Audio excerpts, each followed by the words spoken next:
Hi, and welcome to Canasta Score Keeper, the ultimate digital Canasta score sheet for iPhone and iPad. In this tutorial, I'm going to walk you through the app step by step and show you how you can use this little helper to keep track of all your Canasta scores going forward. Let's say for this example we have two teams playing against each other.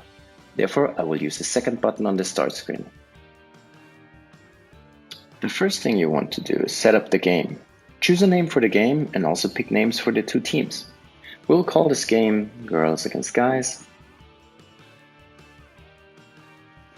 And I will call Team 1 the Beauties. And Team 2 will be the Beasts.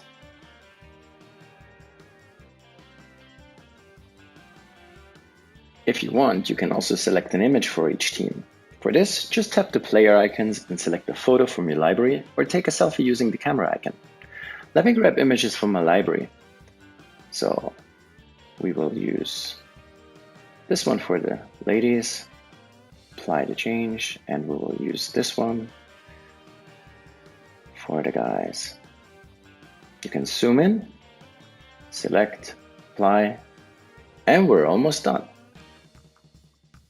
Now, depending on how familiar you are with counting points in Canasta, you may want to go to the settings in the upper right corner and choose whether you want to count the points in detail or if you simply want to enter the total points after each round.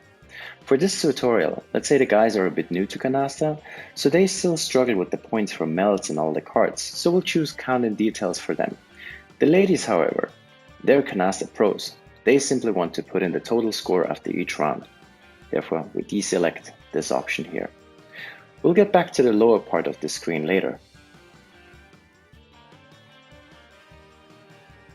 Alright, before we move on, let's take a look at the different icons on the screen.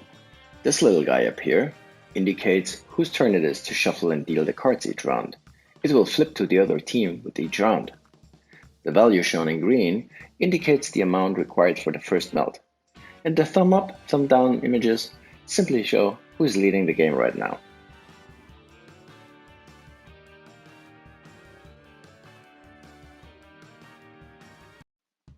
After a round is complete, it's time to count the score for each team.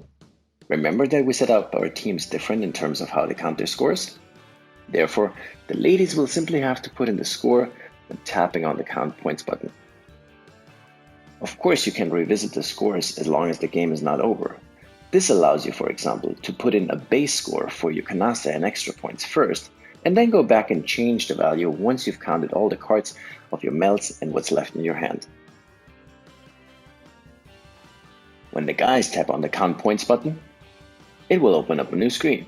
Here you will find the various sections for counting points for all your Canasta, the threes, one section for your melds, and one for the cards that were left in your hand. Simply click the plus and minus signs to change the amount of cards, and the app will calculate the score for you. Pretty easy, huh? This way, also little kids will have no troubles counting the scores for playing Canasta. By the way, the app also lets you set your own default values. We'll see how that works later. On top, you can select whether you get extra points for going out concealed, or if a penalty fee has to be deducted from your score. This could be anything the team agreed at the start of the game. For example, dealing the cards wrong, trying to pick up the discard pile when you don't have enough points for your first meld, or anything else. Once you're done, just hit the apply button and add the points to the score sheet. And don't worry if you did something wrong. You can always go back and adjust the score as long as the game is not over. Make your adjustment and hit the apply button, which will update the score accordingly. By the way, see how there is a little down arrow next to your score? This indicates that you were counting scores using the detailed card screen.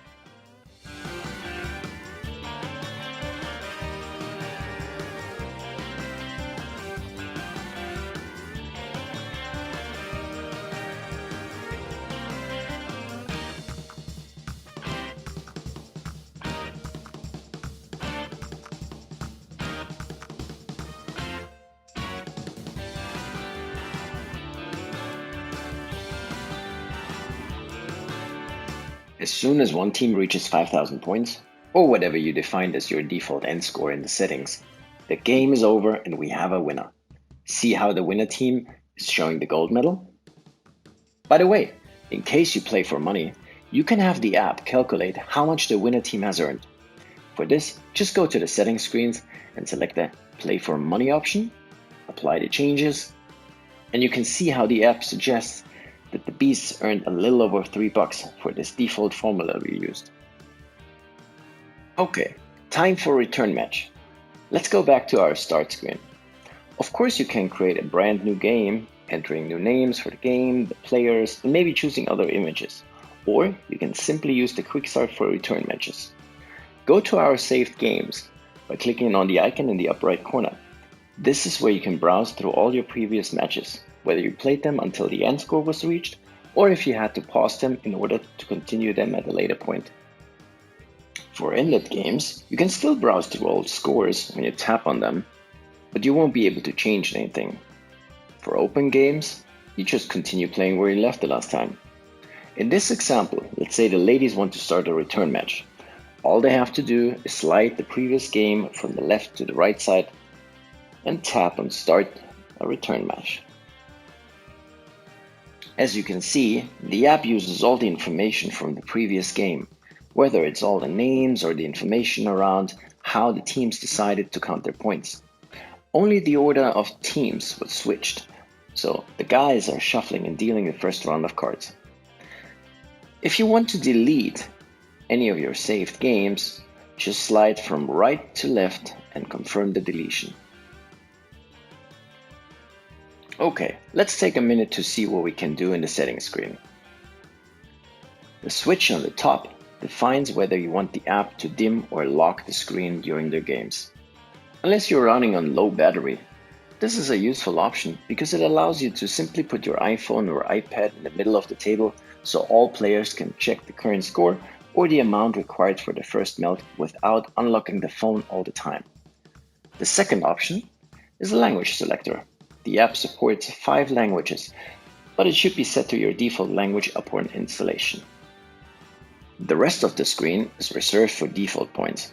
In case you are playing with slightly different house rules, this is the place where you can set them.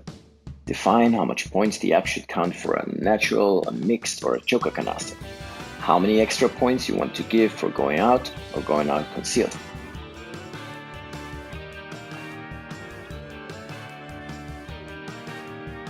Once you apply the changed settings, the app will remember the values for each new game. Your saved games will not be affected by this. They will continue with the points that were defined in the settings area by the time you started the game. Okay, I think that's all you need to know about Canasta Score Keeper. Now that you know how the app works, let's not lose any time, grab a couple of friends and play Canasta. Thanks for watching this little tutorial, and if you want to stay up to date on latest enhancements, join us on Facebook, YouTube, or visit us on canastascorekeeper.com. Until then, take care and happy playing!